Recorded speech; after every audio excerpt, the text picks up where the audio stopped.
trabajar con ellos me ha cambiado la vida realmente, porque nunca antes, solo con víctimas, digamos, de violencia, y después trabajar con ellos, me di cuenta que es un ciclo, obviamente, de violencias. Y en Ecuador, las estadísticas muestran que 75% de las mujeres que se encuentran en parejas de maltrato han vivido violencia en su niñez de parte de sus papás, y 80% de los hombres que son agresores recibieron agresiones en su infancia. Entonces, como para ir intentando romper esos ciclos y creer que es posible que una persona puede ejercer su agencia como su masculinidad sin violencia. Bueno, voy a ir rápido aquí. También trabajamos con la policía. Pero cuando la policía nos invitó en Guatemala, era Policía Nacional Civil. Realmente muchas no querían, pero después las mismas facilitadoras empezaron a decir, hay que mirar más allá y ver también como es un uniforme donde existe un ser humano, ¿no?, que siente hambre, frío, tristeza, indignación y también amor. Obviamente es una estructura que está basado en la fuerza, pero lo que intentan hacer en los talleres es mirar dónde y cuándo pueden bajar el conflicto sin usar violencia. Y una policía, por ejemplo, dijo que en vez de, había alguien en la calle haciendo muchos problemas, y él le invitó al señor a un café para dialogar. Cosas así. Bueno, vamos a ver, ahora en Honduras también estamos trabajando con policía. Y también, por último, con grupos de jóvenes en las escuelas. Mi experiencia es que la violencia sexual y de género sale más cuando son grupos solo de mujeres o niñas. Pero hay escuelas, eso es El Salvador y también Guatemala, sí, la parte de abajo es de Guatemala, en Chimaltenango, donde se llama una escuela de paz, que han formado todos los estudiantes en la técnica, y ahora dicen 24/7, 24 horas 0, perdón, 24/0, 24 horas 0 violencia. Y hay estudiantes en específico que ayudan en casos de conflictos para resolver sin violencia. Bueno. Y también decir que es un movimiento a nivel de América Latina. Hemos juntado para compartir experiencias. Obviamente trabajamos la violencia en general, pero siempre estamos compartiendo cómo transformar lo que es una masculinidad casi militarizada, violenta, dominada. O sea, para tener una masculinidad feminista, una masculinidad liberadora, humanizada, pero también desde las víctimas salir del papel de víctima para vivir con dignidad, con libertad, con mucha alegría. Muchas gracias.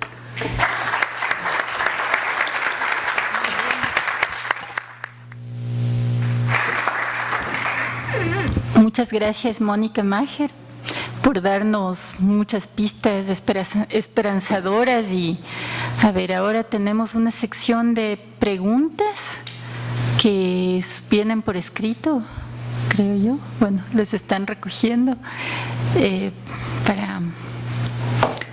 Vamos a seguir la misma metodología. Entonces, bueno, vamos a ver. Unas primeras preguntas. A ver, Mónica.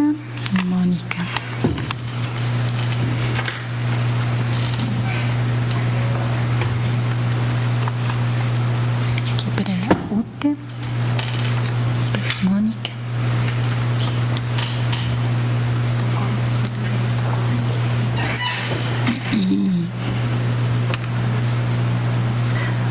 Bueno, creo que podemos empezar. Acá ya tenían también una pregunta desde antes las colegas de la UTE que les hicieron en la primera parte. Entonces, les vamos a dar primeramente la palabra aquí y luego a Mónica.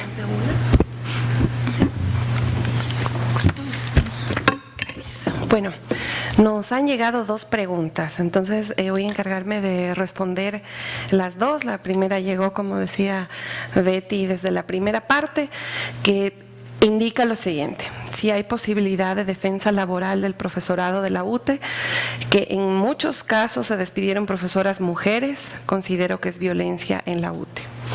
Bueno, Frente a esta pregunta, yo les diría que los casos que conozco asociado al tema que estamos hablando hoy, que es violencia de género, no ha habido ni un solo caso, o sea, que sea por despido por violencia de género. Entonces, hay otra la lectura. Yo les voy a dar mis apreciaciones de los dos últimos casos, y más que apreciaciones, los casos mismos. Los dos últimos casos que conozco de mujeres separadas en mi facultad, en donde soy subdecana. El uno es por cierre de carrera, que obviamente se llegó a un acuerdo y con todos los procesos legales y los derechos del trabajo se separa a la persona y a otras personas, hombres y mujeres, ¿no? Y el otro caso es por plagio.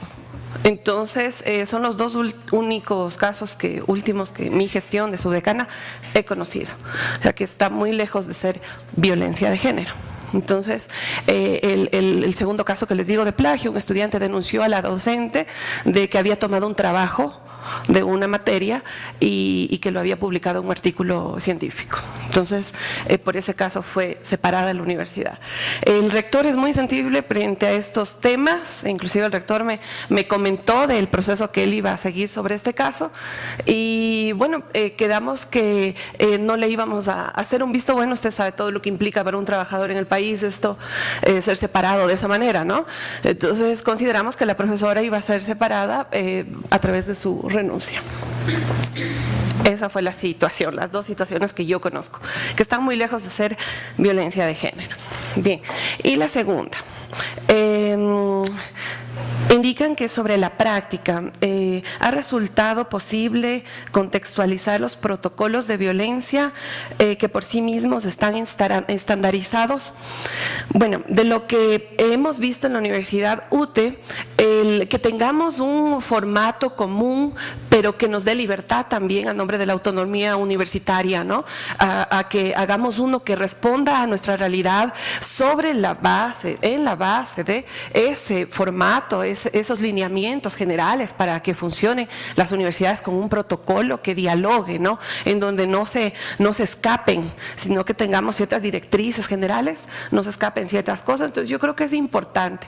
A la universidad le ha servido mucho, nos ha permitido discutir de los problemas, de los casos reales que tenemos en el cotidiano, que tenemos que resolver día a día, y sobre eso tomar decisiones sobre nuestro protocolo específico que nos está causando bastante preocupación, interés, pero estamos trabajando sobre él para que responda a lo que nosotros tenemos como realidad. Muchas gracias. Entonces, por favor, Mónica, si puedes responder tus preguntas. Bueno, muchas gracias por las preguntas, son muy buenas. Tengo 5 preguntas.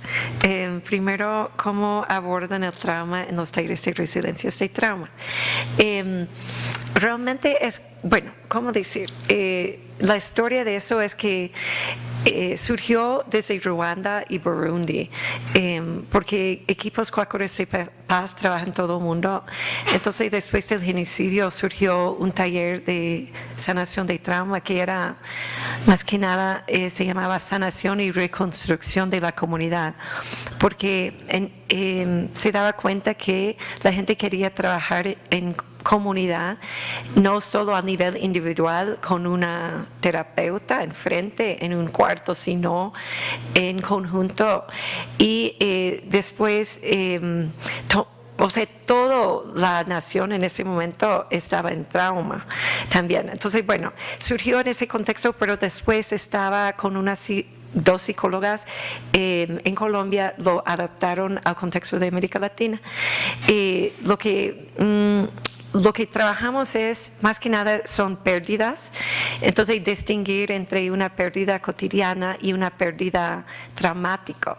Y mirar si uno no enfrenta esas pérdidas grandes, como es un genocidio o otro tipo, un asesinato en la familia, una violación, va a seguir siempre con ese dolor y nunca va a... O sea, va a ser siempre como una carga. Pero trabajamos ese momento de trauma, pedimos a la gente que trabaja en algo, pero que no sea como tipo 10. Si son 10 lo máximo de lo peor que le ha pasado, sino quizás 6 o 7. Y después trabajamos todas las memorias alrededor también de ese momento, que son para poder poner en contexto esta pérdida. No sé si me están siguiendo, ¿sí? Y después trabajamos también lo que comenté antes, el río de la vida, para ver que hay recursos internos y recursos externos en cada situación, y que en cada persona y en la comunidad. Entonces enfocamos mucho en el aquí y ahora y hacia el futuro, y que esa trauma, esa pérdida es después como un fuente, un recurso de fortaleza para trabajar con otras personas. Y muchas veces, por ejemplo, en Colombia recién alguien dijo, ya entiendo esa pérdida, porque una mujer perdió su hermano en el conflicto armado, y dijo, ya entiendo que es como algo ya, un recurso, una fortaleza que tengo, y no siempre algo como de que me pasó, que algo terrible, sino es eso, convertirlo en algo positivo, o sea, por lo menos un recurso donde sí pueden trabajar con otras personas. Bueno, y dice cómo. Bueno, voy a ligar con esa pregunta, que es que si ha hecho seguimiento posterior a los procesos para saber cómo se han sostenido el tiempo. Sí, porque después de los talleres forman comunidades o grupos de apoyo y siguen en contacto. Hay como grupos de pares, y también sigue la comunidad dando otros talleres, y lo que hemos hecho también en Honduras y Guatemala y ahora acá es seguir con unos talleres más profundos sobre lo que es violencia sexual, porque obviamente no es posible en un taller o unos 2 talleres ya sanarse, sino es un proceso de vida. Entonces sí, seguimos. Pero hay también muchos testimonios muy fuertes, porque como no hay recursos de salud mental en las comunidades, casi no hay nada. Entonces es como un espacio que ayuda muchísimo a la gente. ¿Cómo se hizo el proceso de ingresar al trabajo con los privados de libertad? En Honduras era a través de una voluntaria que ya tenía 10 años allí. Entonces tenía mucha confianza con las autoridades, pero es muy difícil realmente ese trabajo, porque cambian cada rato el director de la cárcel. Y en ese momento estamos en un punto de esperar hasta que pongan otro que es más abierto. Pero igual en El Salvador era por un contacto, y era yo creo que el capellán de la cárcel que abrió el espacio, y cuando funcionó bien el primer taller querían tener otros. Ahora realmente lo que pasó en Honduras es que dijeron que eso debía ser a nivel nacional.